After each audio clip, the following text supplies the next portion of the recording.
Today is 26 November and this is your fifth day of consistent study. मैंने 95th day को cut करके fifth day इसलिए लिख दिया है ताकि जो मेंस का स्केड्यूल फॉलो कर रहे हैं और जो टेक्निकल फाउंडेशन स्केड्यूल फॉलो कर रहे हैं उनके पास एक ट्रैक हो अपनी स्टडी का कि वो पिछले कितने दिनों से उन्होंने कंसिस्टेंटली पढ़ाई की है।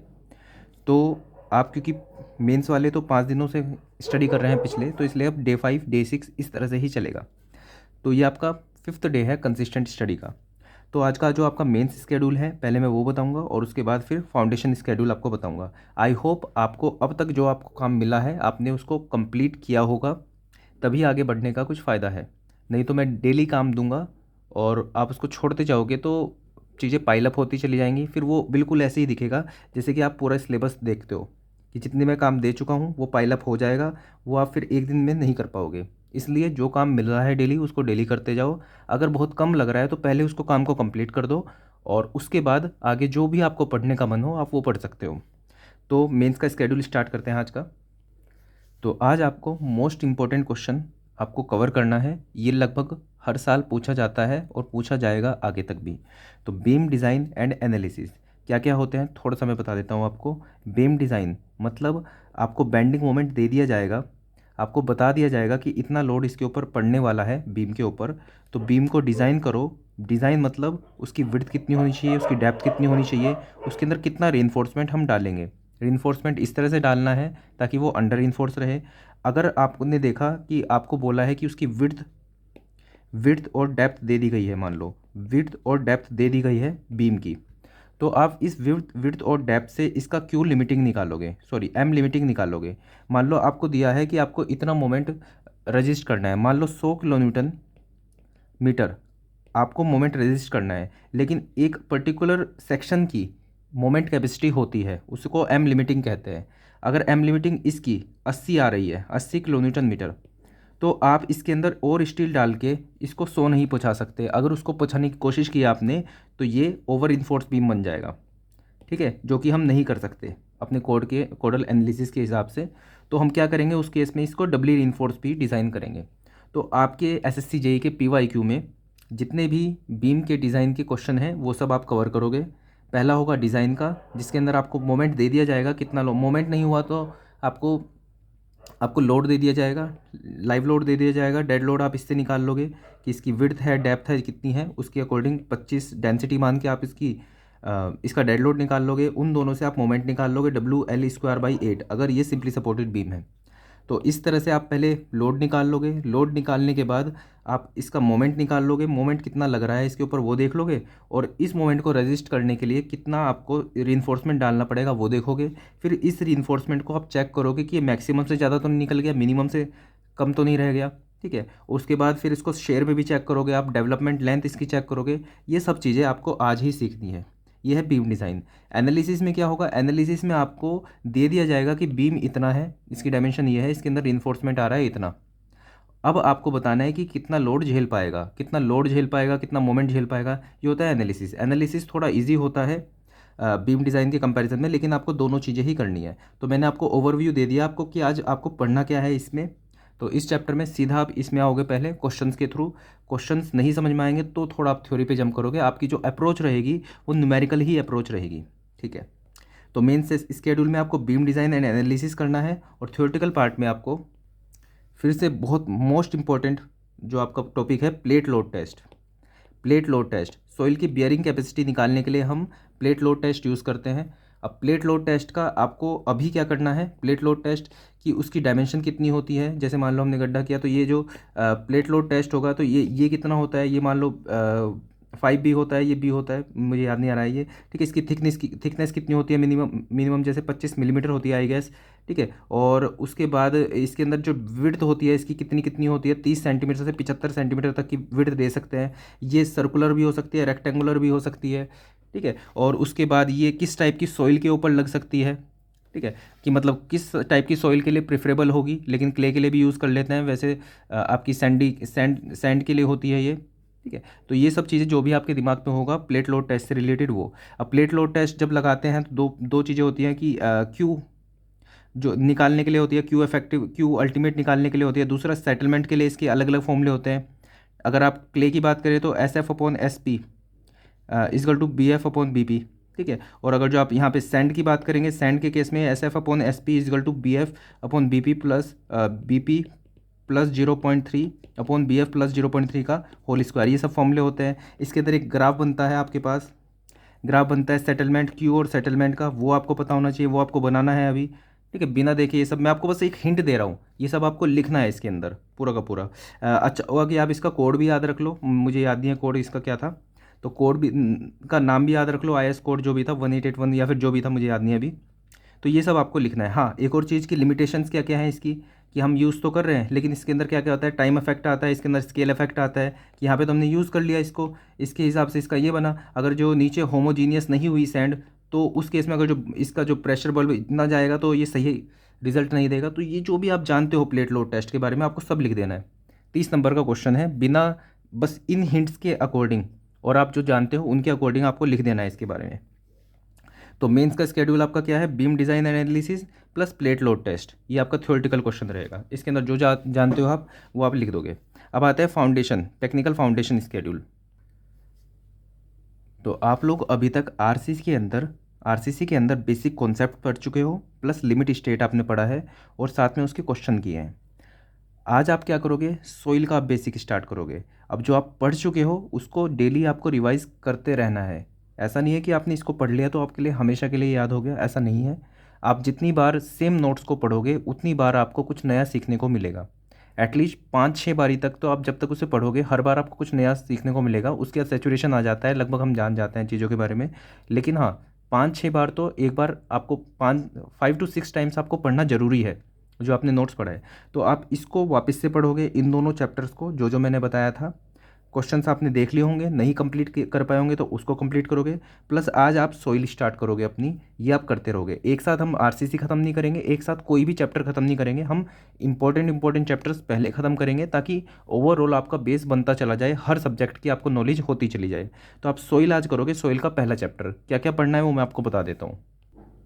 तो जो नोट्स मैंने अवेलेबल कराए हैं आपको, उसके अंदर आपको सबसे पहला चैप्टर मिलेगा soil mechanics and foundation engineering. ये सॉइल 1 करके जो नोट्स हैं उसके अंदर है।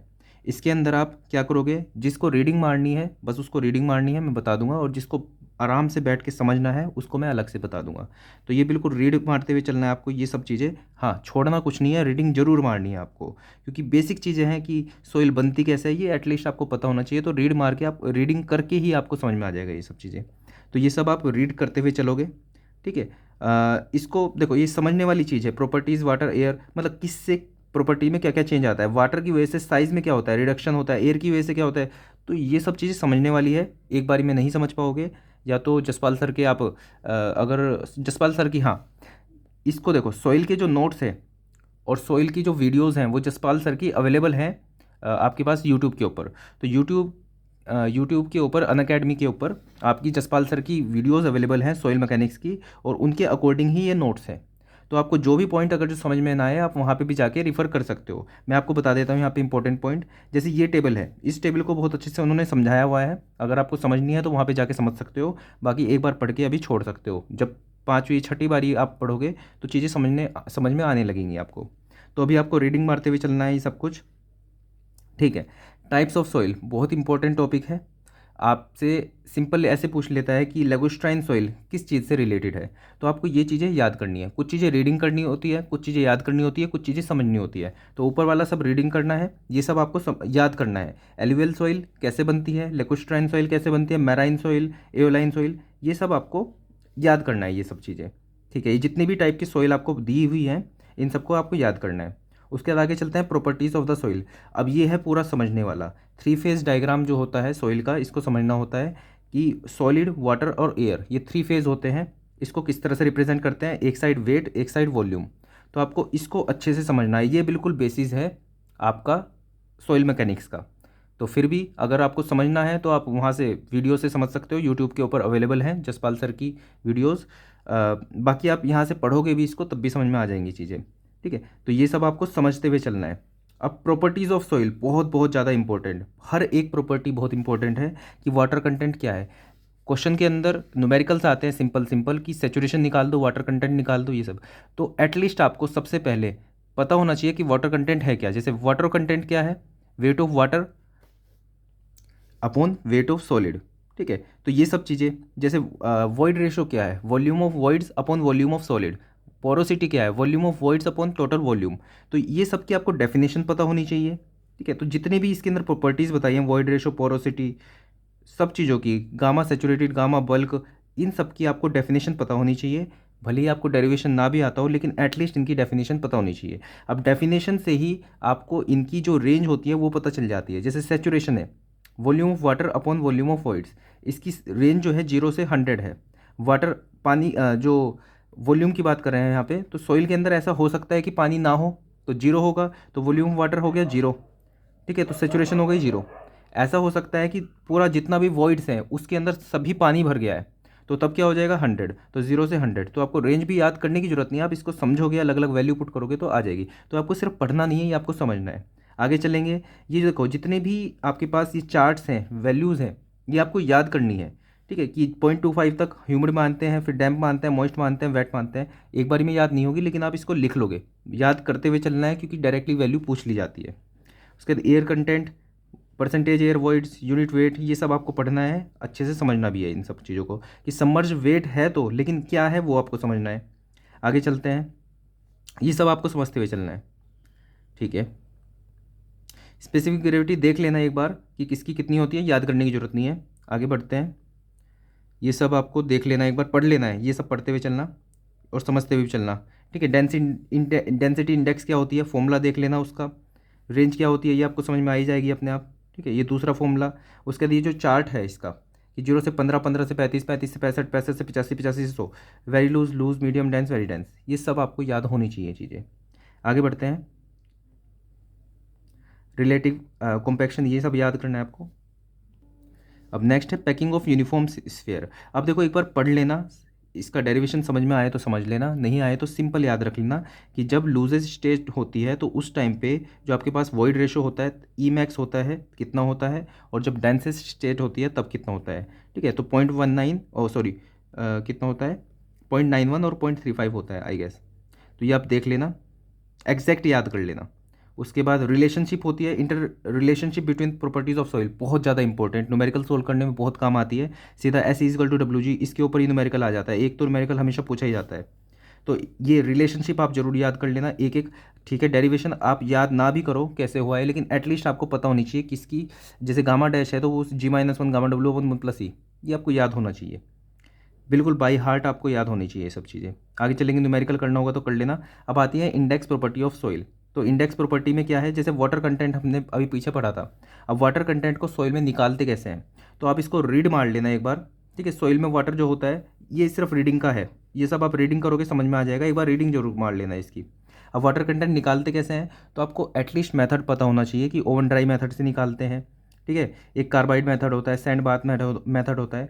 ज़्यादा समझ में नहीं भी आए तब भी आपको एटलीस्ट नाम पता होने चाहिए, तो नाम देख लेना इन सब के, alcohol method, pycnometer method. Pycnometer method का फॉर्मूला जरूर याद रख लेना कि ये डेरिवेशन कैसे हुआ है, एक बार समझने की कोशिश कर लेना, क्योंकि कई बार डायरेक्टली फॉर्मूले से नहीं आता, वो कुछ चीज़ें चेंज कर देता है, लेकिन आपने अगर डेरिवेशन समझा हुआ है तो आप इसका न्यूमेरिकल कर देते हो, ESC लेवल का न्यूमेरिकल आता है इसके अंदर। ये फॉर्मूला याद होना चाहिए, M1 M2 M3 M4 G-1/G-1, ये W, ऐसे ही G का भी फॉर्मूला होता है। तो फॉर्मूले देख, ये सब मेथड देख लेंगे कौन कौन से मेथड से हम निकालते हैं।